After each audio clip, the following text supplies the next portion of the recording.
그러면 이제부터 좀 재밌는 거. 지금까지는 그냥 전반적인 제 뭐 생각이나 이런 거였고, 좀 재밌는 얘기를 한번 해보도록 합시다. 아빠는 누구일까? 이게 결국 아빠 찾기이기 때문에 가장 큰 핵심이거든요. 아빠는 누구일까?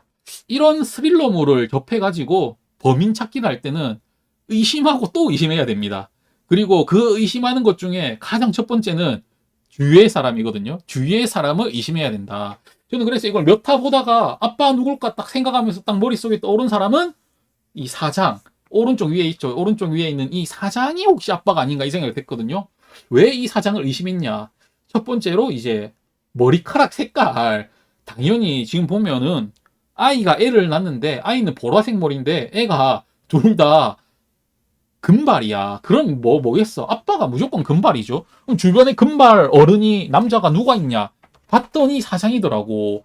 사장을 살짝 의심했어. 그리고 근거도 있어요. 근거는 뭐냐면 거기서 얘기를 하죠. 어린 아이들을 좋아한다. 어린 아이들에게 그 편애하더라라는 말을 직접적으로 합니다. 그래서 그러면은 아이가 아이를 가졌을 때 16살 어린 아이죠. 그러면은 굉장히 이 사장이 의심이 가더라고요. 근데 아니었죠. 사장은 이 대표는 아니다. 왜냐면 당연하게도 병원에 아이랑 같이 왔을 때 의사가 보고 있는 그 시점일 때 아이한테 아빠가 누구냐라고 물어보죠. 자기가 그 아빠면 아빠가 누구냐라고 물어보는 게 말이 안 되죠. 억지로 그런 이상한 거짓 상황을 만들 필요도 없을 것이고. 그리고 이제 아이가 주소를 아빠한테 가르쳐 주고 나서 스토커가 왔는데 그때 그때 이 감독님은 집에서 같이 회식도 하고 했기 때문에 집 주소를 알고 있었고 뭐 이런 것 때문에 아니더라. 그러면 아빠가 누굴까 고민을 해봅시다. 아빠가 누굴지. 근데 지금 1기가 진행이 됐잖아요. 1기가 진행이 됐는데 어디까지 진행이 됐냐면 극단 라라라이에서 만났을 것이다라고 카브라기 PD가 알려주죠. 그러면 이제 거기서 한번 생각을 해보자고요. 그 극단 라라라이에서 아이가 워크샵을 받을 때 사람을 만나가지고 거기서 사귄 게 맞나? 라는 거. 이거를 확인하기 위해서 약간 두 가지가 있더라고요. 일단 그 카브라기 PD가 얘기를 하죠. 자기가 봤었을 때 그 극단 라라라이에 가서 워크샵을 하고 나서 몸가짐을 뭐 옷 같은 거 그런 거 신경 써서 입고 그 다음에 뭐 어디 둘이 가서 놀만한 뭐 식당 그런 장소 같은 거를 물어보고 했다. 그러면서 분명히 뭔가 변했다라면서 그건 분명 사랑일 거다 이렇게 얘기를 하거든요. 이게 카브라기 PD가 얘기하는 게 있고 근데 이거는 혼자만의 얘기인데 이게 또 크로스 체크를 할 수 있어요. 아카네가 눈 개안하네. 아카네가 그 프로파일링 해가지고 혈족 한계를 뛰어넘고 개안까지 하는 그런 프로파일링 능력을 가지고 있는 애가 그 얘기를 하죠. 프로파일링 할 때. 15살 때쯤에 어떤 이게 있죠. 파멸적인 행동이 개선된 게 보이네. 좋은 만남이 있었던 걸까? 이렇게 추측을 한단 말이죠.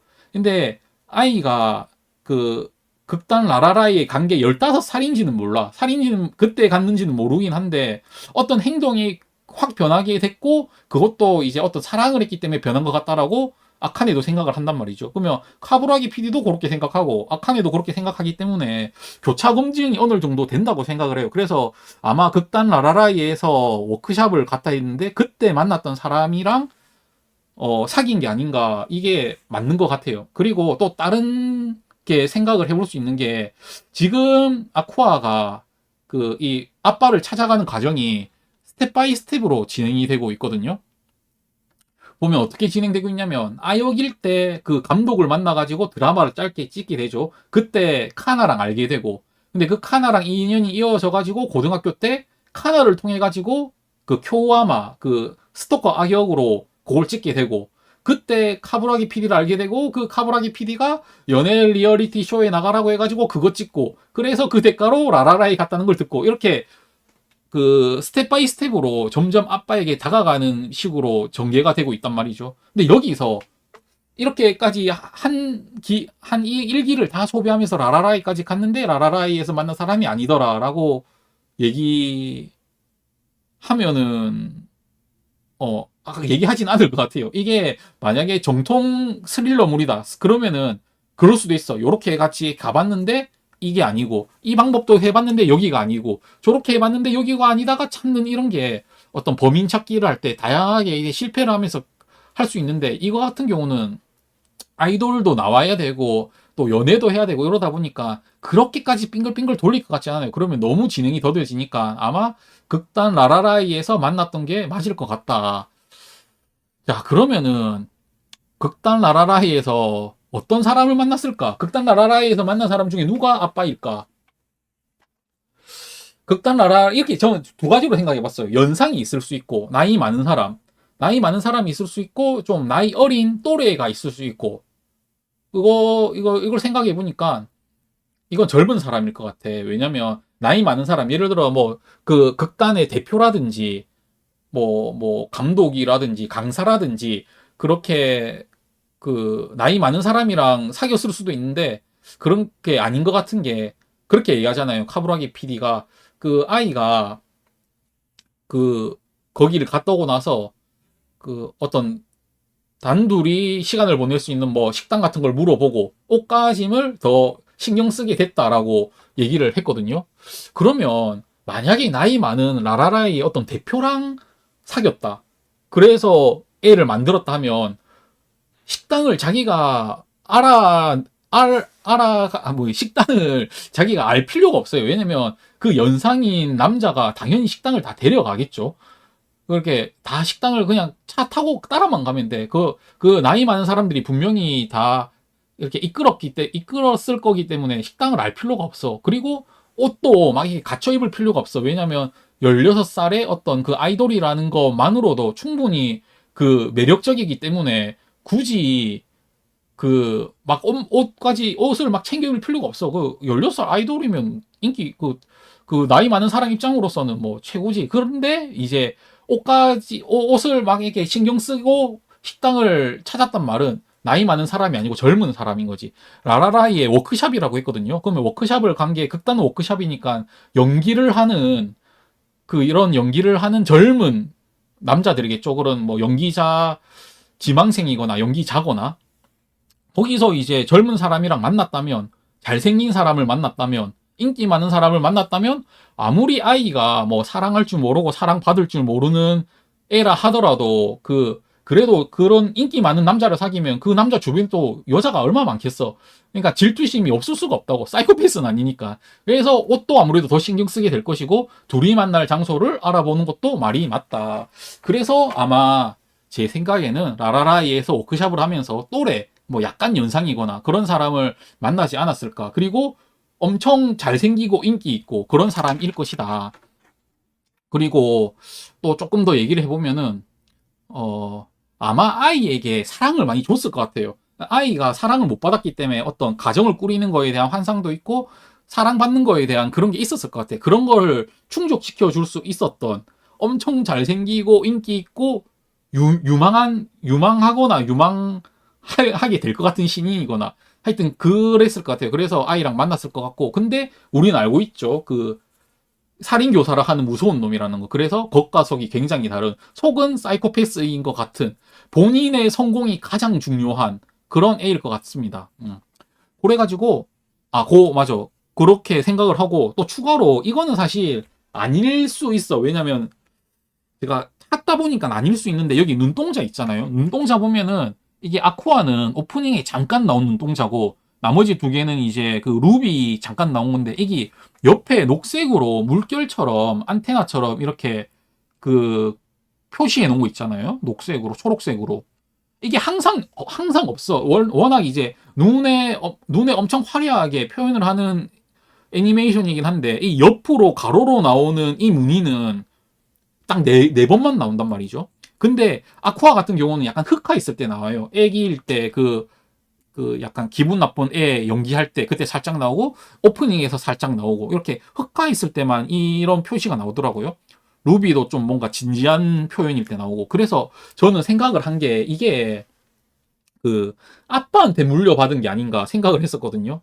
그래서 아빠가 이런 그 가로로 물결 같은 안테나 같은 무늬가 있거나 아니면 아빠가 흑화에서 사이코패스 될 때 나오거나 뭐 그런 식을 생각을 했는데 이거 다 거의 다 만들고 나중에 보니까 엔딩 중에 그 아이가 약간 이런 무늬로 또 있더라고요.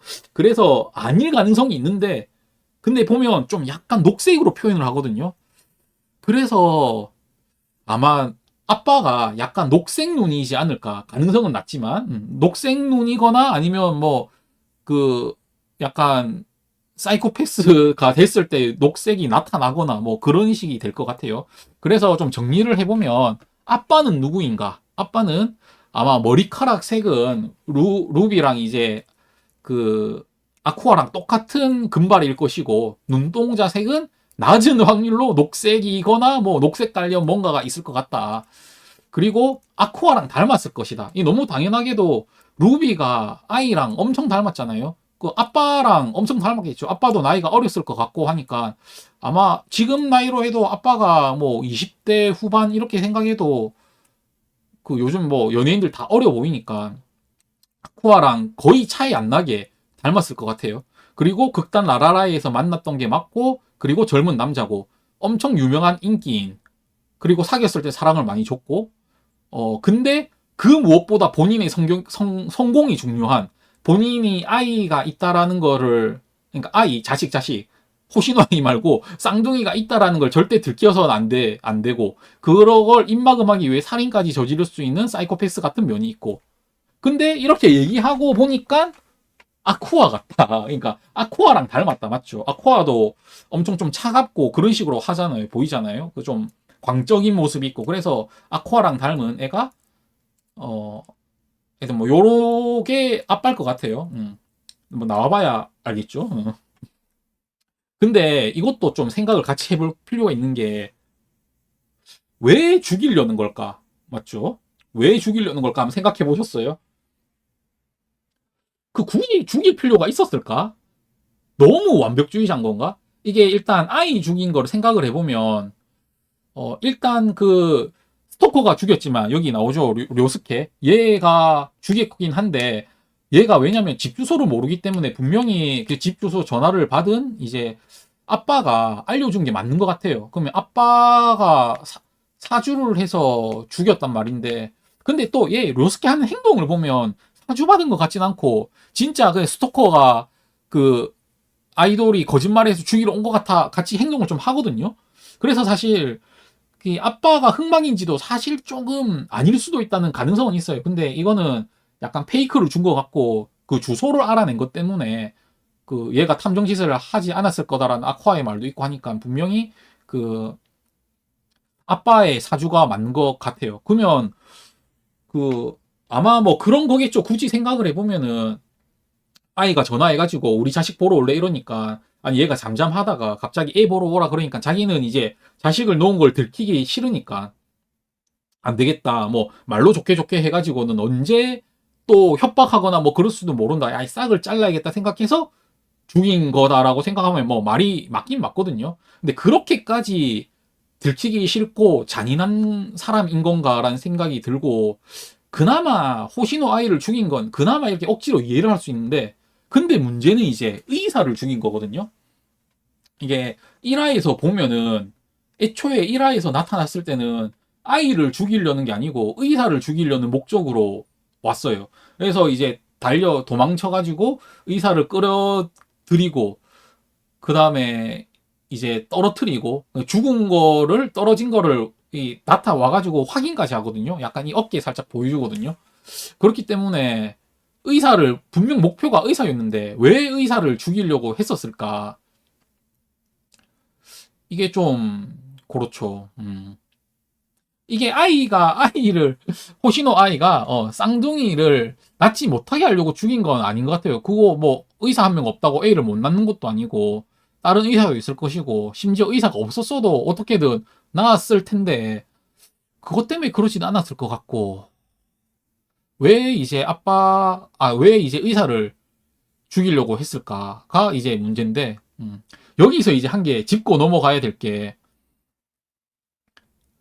얘네들이 전생을 했잖아요. 얘네만 전생을 하는 건지, 아니면 이렇게 전생을 할 수 있는 세계관이어가지고 다른 사람도 전생을 할 수 있는 건지, 그냥 초자연적으로 얘 둘만 한 건지, 이런 거 이제 를 또 한번 생각해 볼 수 있을 것 같아요. 근데 뭐 너도 나도 전생하는 건 아닐 것 같고, 그냥 얘네 둘만 전생을 했을 것 같은데, 이게 그냥 초자연적인 현상인 거냐? 사실 이것도 조금 설정이 좀 그래요. 이게 의사가 죽었을 때는 그 호시노 아이가 이제 출산하기 직전이기 때문에 죽고 나서 바로 이렇게 영혼이 점프됐다. 그렇게 되는 거는 살짝 말이 되는데, 근데 문제는 루비 있잖아요. 루비 사리나. 사리나는 4년 전에 죽었거든요. 4년 전에 죽었기 때문에 4년 동안 그 영혼이 어디에 가 있다가 이렇게 전생이 됐는지에 대한 설명이 좀 부족해요. 초자연적이었다. 뭐 그게 그런데 굳이 억지로 이거를 또 설명을 하자면은 그 엄청 이제 아이를 좋아했던, 그러니까 그 사리나 같은 경우는 죽을 엄청 이제 아이를 좋아했었고, 죽을 때도 그 아이의 노래가 들리면서 죽었다는 얘기를 할 정도로 엄청나게 아이를 좋아했고, 그 의사 같은 경우도 엄청 특별한 사람이죠. 아이가 이제 임신을 했다라는 그런 사실을 알고 있는 특별한 존재이고, 그런 이제 아이를 케어하면서 더 좋아하게 됐고, 마지막에 죽을 때도 그 아이 전화를 보면서 아, 전화 받고 내가 아이한테 가야 되는데라 생각을 하면서 죽었단 말이죠. 그래서 억지로라도 뭐 얘기를 하면 정말 그 아이를 좋아했던 두 사람이 선택받아가지고 초자연적으로 전생을 했다라고 생각할 수도 있을 것 같아요. 근데 이렇게 설명을 하면 조금 밋밋한 것 같아요. 뭔가 밋밋하다. 그냥 뭐 누구나 얘기할 수 있는 그냥 뭐 초자연적으로 됐다 이렇게 되는 설명이거든요. 그래서 만약에 저 또 생각을 해봤거든요. 만약에 인위적으로 이 둘한테 무언가를 했다면, 그렇다면은 그건 누가 했겠어? 아빠가 했겠죠. 아빠가 무슨 뭐 인체 실험이라도 했나? 이런 이제 생각을 할 수 있는 거죠. 이게 스릴러물인데 꽤나 스릴러물에 대해서 진지하게 이제 접근을 하고 있기 때문에 이런 개연성을 따지게 되더라고요. 그리고 그 아쿠아가 이런 얘기를 해요. 언젠가는 원리를 밝혀낼 것이다라는 얘기를 하거든요. 물론 이 얘기를 하고 나서 시간이 좀 지나가지고 뭐 이렇게 전생한 게 천운이라면 나는 뭐 럭키 가이다 이런 얘기를 하기는 하지만, 그래도 이런 원리를 밝혀낼 거다라 하니까 원리 같은 게 나올 수도 있잖아요. 그래서 전 좀 생각을 해봤어요. 여러분 그거 아시죠? 이 시체가 사라졌거든요. 근데 이렇게 죽어 있는, 이렇게 피 흘리고 누워 있는 상태에서 시체가 사라졌다. 그럼 뭐겠어요? 무조건 살아 있는 거 아닙니까? 칼 맞고 누워 있었는데 다음 화 보면은 바로 살아 있고, 이 뭐 너무 흔한 클리셰죠. 그래서 의사는 살아 있다. 지금 영혼은 분명히 이제 그 아쿠아의 몸에 들어가 있지만 의사는 살아 있을 것이다. 어떤 뇌사라든지 이런 형태로 살아 있을 것이라고 생각을 한번 해보도록 하겠습니다. 그렇게 생각을 하면은, 자, 왜 이렇게 만들었을까? 왜 그런 설정을 넣었을까? 자, 누군가를 의사 몸에 집어넣는다. 요게 가능하죠. 집어넣는다. 여기서 이제 오로치마로설 있습니다. 오로치마로설. 의사의 몸에 아빠 자기가 들어간다. 의사의 몸을 뺏는다. 오로치마루식 전생. 오로치마루였던 거임, 아빠는. 근데 이거는 확률이 조금 낮죠. 네. 하지만 가능성이 없는 건 아닙니다. 약간 뇌절일 수 있지만 가능성이 있고. 요거 아니면 또 제가 요 생각도 해봤습니다. 인체 연성설. 인체 연성 중에 영혼 연성이라고 있습니다. 알폰스가 했던 거. 이 지금 의사의 혼이 없는 몸에다가 그 스토커 있죠. 료스케. 스토커의 혼을 집어넣는 거지. 그래가지고 그 의사의 몸으로 스토커가 부활하는 거야. 그래가지고 이제 그 루비는 의사를 좋아했는데 그 좋아하는 모습으로 스토커가 부활해가지고 루비를 죽이는 이런 전개. 이런 전개도 생각해 볼 수 있지만 이것도 사실 가능성이 조금 낮다. 1화에 나온 간호사는 루비 한번 루비는 못 만나봤죠. 간호사 제가 조금 이따 얘기해 주도록 하겠습니다. 1화에 나왔던 간호사. 자, 요거 그러면 사실 가장 가능성이 높은 거는 아쿠아가 다시 이 몸으로 부활한다입니다. 아쿠아가 이 몸으로 다시 부활을 해가지고 뭐 어떤 스토리를 진행할 수도 있고, 최악의 경우는 재벌집 막내 아들설. 아쿠아가 눈을 떴는데 이제 자기는 의사고 아시밤 꿈 이렇게 끝날 수도 있다. 이게 여러분 알죠? 우리가 뒤통수를 이제 굉장히 많이 맞기 때문에 일단 스포는 네, 안 됩니다. 뒤통수를 많이 맞기 때문에 어떻게 될지 모른단 말이죠. 그래서 다양하게 생각을 해보는 건데, 일단 사실 가장 가능성이 높은 거는 아쿠아가 이 몸으로 다시 돌아오는 거라고 저는 일단 얘기를 하겠습니다. 그리고 여기서 또 번외로 아까 얘기해 주셨던 간호사 흑막설 이걸 한번 제기해 보겠습니다. 이게 간호사가 있잖아요. 간호사가 어디 갔나? 사진 없나? 간호사? 아, 간호사 여기 있네. 간호사가 일단 통찰력이 있어. 제가 나중에 얘기하겠지만 로리콘이라는 걸 꿰뚫어보는 통찰력이 있거든요. 그리고 간호사라는 보면 간호사가 아마 호시노 아이인지 알고 있어. 왜냐면 장면 중에 그 의사가 그런 얘기를 하거든요.